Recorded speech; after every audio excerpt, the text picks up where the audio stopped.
Hello everyone, welcome to let's crack UPSC CSE Hindi. I hope आप सब लोग बहुत अच्छे होंगे। मैं हूं आपका दोस्त शुभम सिसोदिया। एक बड़ी खबर जो हमारे एग्जाम के लिए हमारे लिए बहुत ज़्यादा ज़रूरी है। दरअसल यूनेस्को के द्वारा अभी हमारी कुछ जो 6 संपत्तियां हैं, यूनेस्को विश्व धरोहर केंद्र के द्वारा हमारे भारत की 6 संपत्तियों को अभी टेंटेटिव लिस्ट में शामिल कर लिया है। क्या होता है ये टेंटेटिव लिस्ट है? जब परमानेंट लिस्ट में शामिल हो जाते हैं तो इनकी इंपॉर्टेंस क्या होती है, साथ ही जिन 6 संपत्तियों को शामिल करने की बात करी गई है उनकी क्या वैल्यू है, उन सब की डिटेल के बारे में हम बात करने वाले हैं इस वीडियो में। आप लोग देख सकते हैं यहाँ पे article, India adds 6 properties to tentative list for UNESCO recognition. यहाँ पर तो द हिंदू की ये पूरी न्यूज़ है। इसमें हम देखेंगे टेंटेटिव लिस्ट का क्या मतलब होता है और 6 अगर ये शामिल हुए हैं तो वो 6 कौन कौन से हैं, इनकी रिलीवेंस क्या है, इनकी महत्वता क्या है, इन सब चीज़ों को हम यहाँ पर डिटेल में डिस्कस करने वाले हैं। आगे बढ़ेंगे उससे पहले आप सबके लिए बहुत बड़ी एक जानकारी है। दरअसल अनअकैडमी फिर से मेगा यूसीएसई लेके आया, यानी कि Unacademy civil service championship test. इस टेस्ट की जो कुछ खास विशेषताएं हैं, पहली बार ऐसा हो रहा है जो कि अब तक नहीं हुआ था। हम बात करें तो सबसे पहली बार हम देखेंगे कि 100% स्कॉलरशिप आपको मिलने वाली है।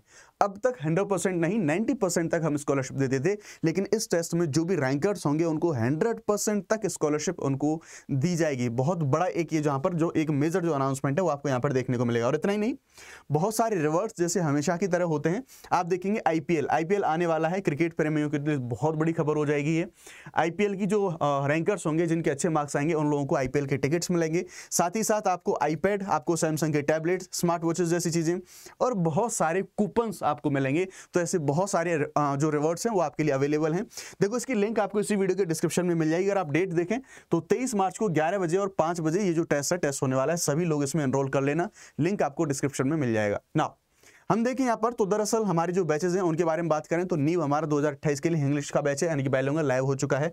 प्रारंभ हमारा चल ही रहा है, हिंदी का बैच है जिसमें मैं पॉलिटी करा रहा हूँ आपको। हमारा आरंभ 2026 के लिए इंग्लिश बैच है, वो भी लाइव हो चुका है, और इग्नाइट हमारा वो भी लाइव हो चुका है। इन सभी बैचेज में अगर आप इंटरेस्टेड हो तो SHUBH शुभ 50 ये कोड आप लगा के मैक्सिमम डिस्काउंट को आप अवेल कर सकते हैं, जो भी हमारे 60% के जो भी सारे ऑफर चल रहे होते हैं ना। जो लोग 25 में एग्जाम दे रहे हैं उन लोगों के लिए प्रीलिम्स फोकस हमारा एक लास्ट क्रैश कोर्स बैच है, इसको आप अवेल कर सकते हैं जस्ट 9,999 में। इसमें आपको जो प्रीलिम्स का जो हमारा यूपीएससी 2025 का जो प्रीलिम्स के साथ साथ में जो मेंस का कोर्स है वो आपको यहाँ पर कंप्लीटली फ्री मिलेगा, तो आप इसको यहाँ पर जाके अवेल कर सकते हैं। चलिए जी, हमारे जो न्यूज़ है, न्यूज़ के बारे में बात कर लेते हैं। दरअसल आप लोग जानते हैं कि जो हमारा यूनेस्को है, यूनेस्को का जो विश्व धरोहर केंद्र है, इसके द्वारा भारत की जो कुल 6 संपत्तियों को अस्थायी सूची में जोड़ा गया है ना। ये अस्थायी सूची क्या है? तो दरअसल जब यूनेस्को की परमानेंट लिस्ट में शामिल करना होता है हमें कुछ संपत्तियों को, तो उससे पहले हमें अस्थायी सूची में डालना होता है। इसमें कुछ जो श्रृंखलाबद्ध यानी कि सीरियली कंसीडर्ड जो हमारी संपत्तियां हैं वो भी शामिल हैं। जैसे इनमें से जो अशोक के समय के कुछ हमारे शिलालेख हैं उन स्थलों को भी शामिल कराया गया है। और मेनली हम देखें तो जो 64 योगिनी मंदिर है जो कि अलग अलग राज्यों में स्थित है, तो इन्हें हम कह रहे हैं यहाँ पर सीरियली कंसीडर्ड जो हमारी संपत्तियां हैं, इन संपत्तियों को हम शामिल कर रहे हैं, यानी कि अलग अलग राज्यों में इनका एक जो क्रम है वो क्रम हमें देखने को मिलता है, तो इनको इस अस्थायी सूची में यहाँ पे शामिल करा गया है। हम देखें तो दरअसल भारत के यूनेस्को स्थायी प्रतिनिधि मंडल ने 7 मार्च को एक बयान जारी करा था और इस सूची में शामिल किए गए जो नए स्थल थे, इन नए स्थलों की यहाँ पर जानकारी दी गई थी। भारत ने यूनेस्को पर अपना जो आधिकारिक सोशल मीडिया प्लेटफॉर्म एक्स है, पहले ट्विटर हुआ करता था, यहाँ पर इस बयान को पूरा साझा करा। यहाँ पर पूरी जो डिटेल थी इस डिटेल को यहाँ पे बताया गया।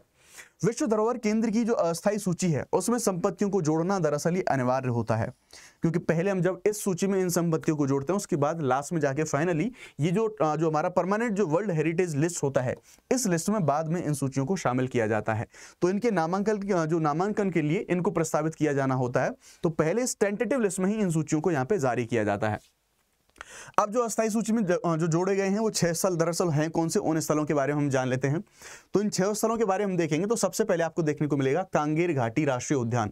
ये कहाँ सिचुएटेड है? ये छत्तीसगढ़ में मिलेगा आपको। उसके बाद मुडुमल मेगालिथिक मेनिहर्स, ये तेलंगाना में मिलेंगे आपको।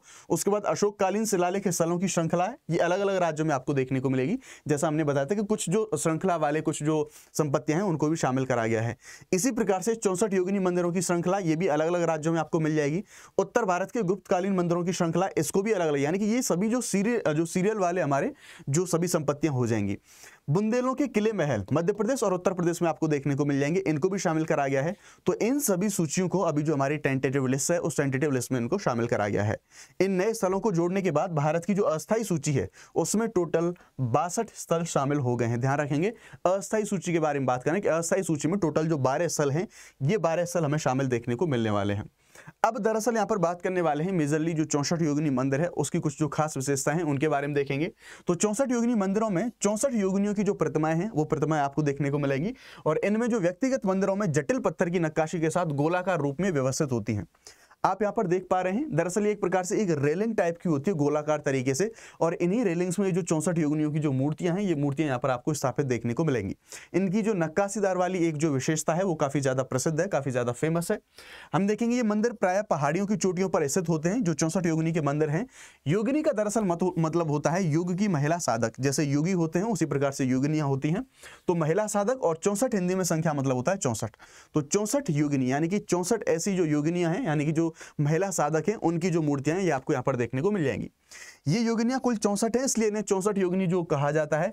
वे वन देवियों और मातृ देवियों के समूह का प्रतिनिधित्व करती हैं, यानी कि जो देवियां हैं वो वन देवी और मातृ देवी, इनका एक प्रतिनिधित्व है, उनका एक रूप हमें यहाँ पर देखने को मिलती हैं। अब ये जो योगिनियां हैं ये आकर्षक और भयावह दोनों प्रकार के रूप हमें देखने को मिलती है, यानी कि बहुत अट्रैक्टिव भी होती हैं, डरावनी भी होती हैं।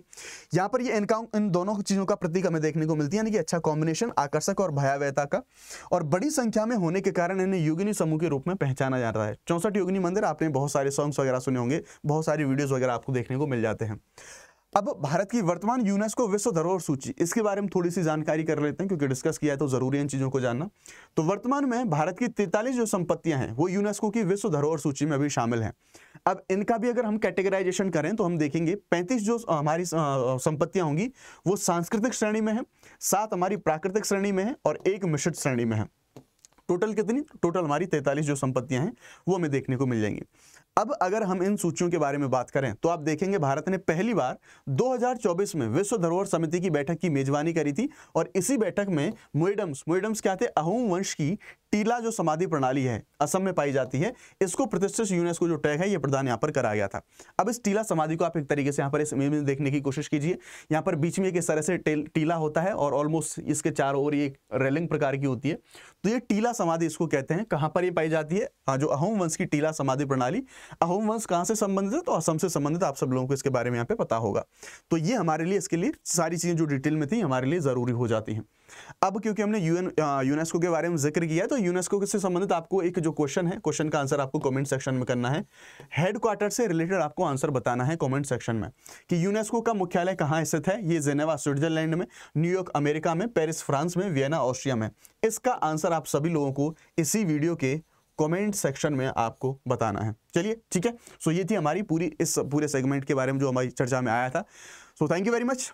क्वेश्चन का आंसर आप सभी लोगों को कमेंट सेक्शन में करना है। जय हिंद।